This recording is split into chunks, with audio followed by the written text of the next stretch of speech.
अस्सलाम वालेकुम क्लास। अच्छा, अॼु पाण डिस्कस कंदासीं विटामिन जे हवाले सां।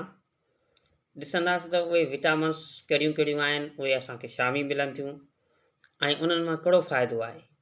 सभ खां पहिरियां विटामिन ए सम्झंदासीं।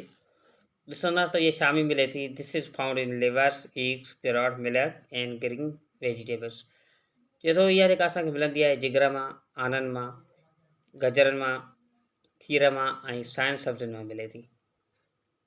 इन जो कमु कहिड़ो आहे? It keeps skin and bones healthy. इहा चमड़ीअ ऐं ॾंदनि खे मज़बूत यानी सिहतमंद रखे थी। It helps in good vision. इहा असांखे नज़र में बि मदद कंदी आहे। ऐं सेकेंड नंबर ते आहे vitamin B. This is found in milk, meat and fresh vegetables. इहे शामी मिले थी खीर मां, गोश्त मां ऐं ताज़नि सब्जियुनि मां मिले थी। It enable U to get energy.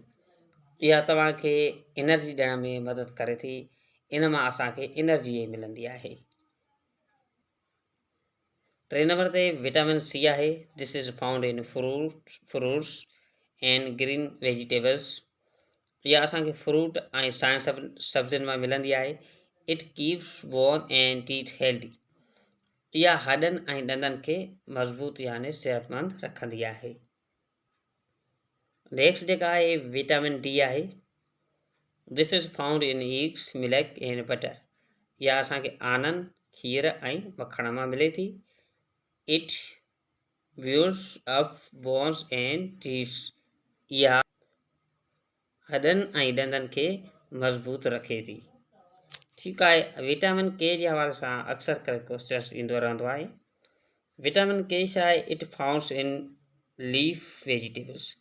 इहा कहिड़नि भाॼियुनि मां मिलंदी आहे? Leaf vegetables. मसलन जेके उहा साई सब्ज़ी जेका पननि वारी हुजे, जीअं मसलन पालक आहे, सिराइण जो साग आहे, ख़ासि करे जेका पननि वारी सब्ज़ी आहे, ग्रीन वेजिटेबल्स आहे, विटामिन के उन मां ई असांखे मिलंदी आहे। ऐं इन जो मेन कमु कहिड़ो आहे? It helps blood to clot, यानी इहा रत खे ॼमण में मदद कंदी आहे। ॿियनि विटामिन सां गॾोगॾु विटामिन के ॾे बि ख़ासि तवजो ॾियणो आहे, छो त विटामिन के जे हवाले सां काफ़ी बार क्वेश्चन्स अची चुका आहिनि ऐं हिन स्कॉलर खां अलावा बि विटामिन के जे हवाले सां क्वेश्चन्स पुछाया वेंदा आहिनि। ऐं ॿी हिकिड़ी शइ मां ॿुधाईंदो हलां त अञा नवां कैंडिडेट्स असांजी अकेडमीअ ताईं जेके हाणे पहुता आहिनि, उन्हनि खे महिनत करण जी माना जेका सख़्तु ज़रूरत आहे। बाक़ी जिन कैंडिडेट्स असांखे शुरूअ में जॉइन कयो, उमेदु आहे त उहे 80 खां मथे स्कोर कंदा। बाक़ी जेके सेकेंड बैच में आया आहिनि, उमेदु आहे त उहे बि सुठो स्कोर कंदासीं। बाक़ी जेके जीअं जीअं पोइ आया आहिनि, उन्हनि खे वधीक महिनत जी ज़रूरत आहे।